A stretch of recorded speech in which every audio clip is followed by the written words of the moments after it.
నమస్తే డాక్టర్. నమస్తే. డాక్టర్, మన వీడియోస్ చూసిన కొంతమంది వ్యూయర్స్ కొన్ని డౌట్స్ ఎక్స్ప్రెస్ చేశారు. అందులో ఒక డౌట్, మా అబ్బాయి ఊరికే వెయిట్ గెయిన్ అయిపోతున్నాడండి అని.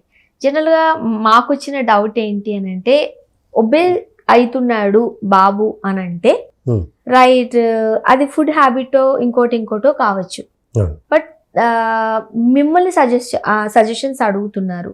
ఎందువల్ల అంటారు అంటే, మీరైతే ఏదైతే ప్రాబ్లమ్స్ చెప్తూ ఉంటారో ఆ ప్రాబ్లమ్స్ కి పరిష్కార మార్గాలు సూచిస్తూ ఉంటారో, దాంట్లో ఈ వెయిట్ గెయిన్ అనేది కూడా ఒక లక్షణం అనుకోవచ్చా? డెఫినెట్ గా ఈ వెయిట్ గెయిన్ కి కూడా మనకు మేల్స్ లో హార్మోనల్ ఇంబ్యాలెన్స్ తో లింక్ ఉంటుంది. So common hormone weight gain కి మనం చూసుకునేది థైరాయిడ్. కానీ చాలామంది ఆ వెయిట్ గెయిన్తో వచ్చేసరికి థైరాయిడ్ టెస్ట్, అంటే ఏ డాక్టర్ దగ్గరికి వెళ్ళినా కూడా వెయిట్ గెయిన్ అవుతున్నారంటే ఫస్ట్ చేసే టెస్ట్ థైరాయిడ్. సో థైరాయిడ్ చేసిన తర్వాత థైరాయిడ్ నార్మల్ ఉందంటే అయితే నువ్వు లైఫ్ స్టైల్ మాడిఫికేషన్, నువ్వు ఎక్సర్సైజ్ చేసుకోపో అని చెప్తూ ఉంటారు. కానీ అలా ఎక్సర్సైజ్ చేస్తున్నా కూడా చాలామంది వస్తారు, సార్ నేను రోజు ఎక్సర్సైజ్ చేస్తున్నాను, ఫుడ్ కంట్రోల్ చేశాను, చాలా వరకు అంటే క్యాలరీ ఇంటేక్ కౌంట్ చేసుకొని మరీ తింటున్నాను, కానీ నేను వెయిట్ తగ్గట్లేదు, ఇంకా పెరుగుతూనే ఉన్నానని వస్తారు. ఇది ఏంటంటే మెజారిటీ పీపుల్కి తెలియని ఏంటంటే, చాలామంది డాక్టర్స్ కూడా ఈ ఐడియా ఉండదు. టెస్టోస్టిరాన్ డెఫిషియన్సీ ఉన్నప్పుడు ఆటోమేటిక్గా వెయిట్ గెయిన్ ఉంటుంది.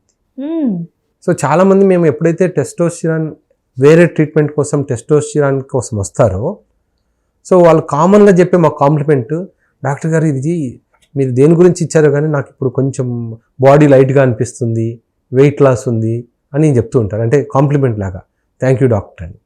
అది ఎందుకు అంటే, టెస్టోస్టిరాన్కి మన బాడీలో ఉన్న మెటబాలిక్ దీనికి అంటే రేట్కి లింక్ ఉంటుంది.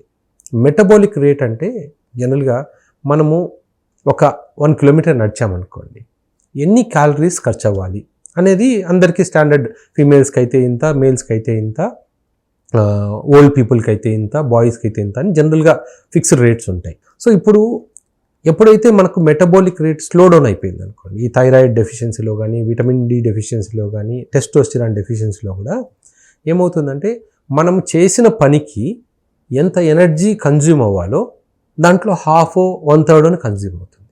అంటే మనం 1 కిలోమీటర్ నడిచినా కూడా మన బాడీ కన్జ్యూమ్ చేసే ఎనర్జీ చాలా తక్కువ.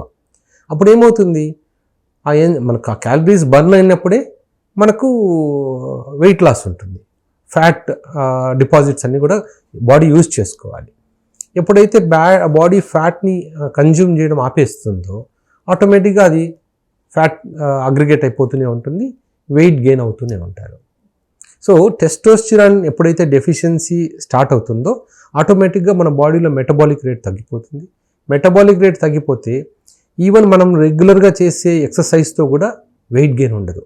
వాళ్ళకు చాలామందికి అదే చెప్తుంటాం, ఎప్పుడైతే అబ్నార్మల్ వెయిట్ గెయిన్ ఉందో వాళ్ళకు నేను న్యాచురల్గానే టెస్టోస్టిరాన్ ఇంక్రీజ్ చేయాలి, న్యాచురల్గా ఇప్పుడు మనం ఎక్సర్సైజ్ చేస్తేనే టెస్టోస్టిరాన్ పెరుగుతుందని చెప్తాం. కానీ వీళ్ళకి ఏంటంటే చాలా లోలో ఉందనుకోండి టెస్టోస్టిరాన్, వీళ్ళ టెస్టోస్టిరాన్ లెవెల్ నార్మల్ కావడానికి కేవలం ఎక్సర్సైజ్తో 6 నెలలు పట్టచ్చు.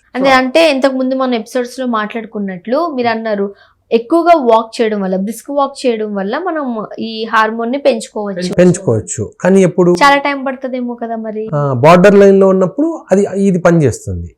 చాలా లో ఉందనుకోండి, కంపల్సరీ మనం వాళ్ళకి హార్మోన్స్ ఇవ్వాలి, టెస్టోస్టిరాన్ని ఇమ్మీడియట్గా నార్మల్ కన్నా పై లెవెల్కి తీసుకెళ్ళాలి.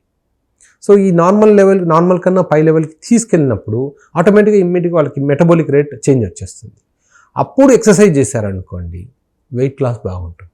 అందుకని నార్మల్గా ఎవరైతే వెయిట్ లాస్ కోసం ఎక్సర్సైజ్ స్టార్ట్ చేస్తారో వాళ్ళకు మేము ఇచ్చే సజెషన్ ఏంటంటే, ఓన్లీ థైరాయిడ్ హార్మోన్స్ చేసుకొని దాన్ని బేస్ చేసుకొని తీసుకోకుండా థైరాయిడ్, వైటమిన్ డి, టెస్టోస్టిరాన్, ముఖ్యంగా టెస్టోస్టిరాన్ చాలామంది మిస్ అయ్యేది టెస్టోస్టిరాన్. రైట్, టెస్టోస్టిరాన్ని మనం ఎప్పుడైతే ఇంక్రీజ్ చేస్తామో వాళ్ళు చేసే ఎక్సర్సైజ్కి అర్థం ఉంటుంది. చాలా మంది చెప్తూ ఉంటారు, మేము ఇంత నడుస్తున్నాము, ఇంత డైట్ చేస్తున్నాము, అయినా నా బాడీ అంత తొందరగా కరగదు, రైట్, నేను అంత తొందరగా వెయిట్ లూజ్ కాను అని చెబుతూ ఉంటారు. బట్ దానికి రీజన్ టెస్టోస్టిరాన్, లో టెస్టోస్టిరాన్ హార్మోన్. మనం ఏజ్ గ్రూప్ లో నుండి ప్రాబ్లం చూడొచ్చు.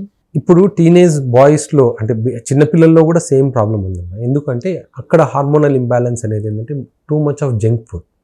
ఒకప్పుడు బయటికి వెళ్ళి ఆడుకునే వాళ్ళు, ఇప్పుడు ఓన్లీ టీవీ, ఫోన్లు, ట్యాబ్స్ లేదా వీడియో గేమ్స్ ఆడుతున్నారు. సో దానివల్ల ఏమవుతుందంటే వాళ్ళు ఆడుకోవాల్సిన ఏజ్లో ఆడుకోవట్లేదు, ఓన్లీ జంక్ ఫుడ్. పేరెంట్స్ కూడా ఏంటంటే ఇద్దరు వర్కింగ్ ఉన్నారనుకోండి, సరే ఇంటికి వచ్చేటప్పుడు ఏదో ఒకటి తీసుకెళ్దాంలే అన్నట్లు రోజు జంక్ ఫుడ్ అలవాటు చేసేస్తున్నారు. వాళ్ళకి జంక్ ఫుడ్ ఎక్కువ తీసుకునే కొద్దీ వాళ్ళకి హార్మోనల్ ఇంబ్యాలెన్స్ వచ్చేస్తుంది. రెండోది నాన్ వెజ్.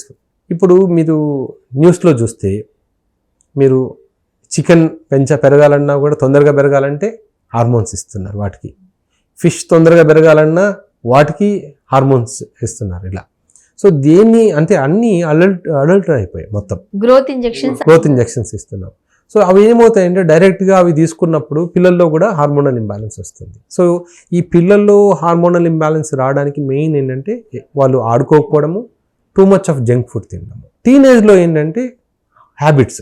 టీనేజ్ పిల్లలు, మెజారిటీ పిల్లలు ఎవరు కూడా మీరు అంటే అన్లెస్ పేరెంట్స్ స్ట్రిక్ట్గా ఉండి 9 గంటలకు లైట్లు ఆఫ్ చేసి పడుకోబెడితే తప్ప ఇప్పుడు అందరూ అంటే నైట్ 1 గంట 2 గంటల దాకా ఎవరు పడుకోవట్లేదు. ఎందుకంటే అది వాళ్ళకు నార్మల్ టైప్ అయింది. నార్మల్ టైం ఏంటంటే పడుకోవడం అంటే 2 o'clock 3 o'clock పడుకోవడం, మార్నింగ్ 10 o'clock లేస్తున్నారు. అది మెయిన్ కాజ్. సో వాళ్ళల్లో కూడా టెస్టోస్టెరాన్ ప్రొడక్షనే. ఎందుకంటే మనం నైట్ టైం స్లీప్ బాగా ఉన్నప్పుడే, ఆ నిద్రలో ఉన్నప్పుడే టెస్టోస్టెరాన్ ప్రొడక్షన్ అవుతుంది. బయాలజికల్ క్లాక్ అంటే అది తక్కువ ఉంటే ఆటోమేటిక్గా టెస్టోస్టెరాన్ ఉత్పత్తి అవ్వట్లేదు కదా. సో వాళ్ళందరూ ఇవన్నీ ఆ లైఫ్ స్టైల్ మాడిఫికేషన్ చేసుకోవాలి. ఓల్డ్ ఏజ్లో న్యాచురల్గానే టెస్టోస్టెరాన్ తగ్గిపోతుంది 55+లో. వాళ్ళకు మనం జనరల్గా నడక ద్వారా కానీ ఇంట్లో ఉండదు. సో 55 years గ్రూప్ వాళ్ళకు ఖచ్చితంగా ఒక నెలకు ఒక ఇంజెక్షనో లేకపోతే 3 monthsకి ఒకసారి ఒక ఇంజెక్షన్ లాగిస్తాం. వాళ్ళు అలా ఇంజెక్షన్స్ తీసుకున్నప్పుడు మాత్రమే వాళ్ళకి యూజ్ ఉంటుంది. లేకపోతే వాళ్ళు ఆ ఏజ్ గ్రూప్లో మనం దాన్ని న్యాచురల్గా మనం పెంచలేము. ఒకవేళ ఈ హార్మోన్ తక్కువ ఉండే ప్రాబ్లమ్స్ ఏమంటారు? టెస్టోస్టెరాన్ తక్కువ ఉందనుకోండి, ఇదే బాడీ పెయిన్స్ అంటాము, మజిల్ పెయిన్స్ అంటాము, మజిల్స్ వీక్ అయిపోవడము, బోన్ పెయిన్స్. జనరల్గా ఇప్పుడు మనం టెస్టోస్టెరాన్ అనుకున్నాం అనుకోండి, మీరు అన్నట్టుగా అదొక ఫ్యామిలీ లైఫ్ లీడ్ చేయడానికో రైట్ దానికోసం ఏమో అనుకుంటారు. బట్ మీరు ఆ విషయం గురించి కాకుండా ఈ మజిల్ పెయిన్స్, బోన్ పెయిన్స్ గురించి మాట్లాడుతూ ఉన్నారు. సో మనం తెలుసుకోవాల్సింది ఈ విషయం రైట్. బేసిక్గా అదే టెస్టోస్టెరాన్ అనగానే అందరికీ గుర్తొచ్చేది అంటే సెక్స్ లైఫ్ గుర్తొస్తుంది. అది ఒక పార్ట్ మాత్రమే, దట్ ఈస్ వన్ పార్ట్. కానీ ఈ పార్ట్లో మిగతా 90% అసలు ఒక మేల్ లైఫ్ని టోటల్గా కంట్రోల్ చేసే హార్మోనే టెస్టోస్టెరాన్. సో ఇది తక్కువైందనుకోండి, మనకు ఆ సెక్స్ లైఫ్ అనేది 10%. దాన్ని ఎలాగో మనం టెంపరీగా టాబ్లెట్స్ ఇచ్చి కరెక్షన్ చేయొచ్చు, కానీ రెగ్యులర్ హెల్త్ ముఖ్యం మనకు. Right. Thank you so much doctor. Thank you very much.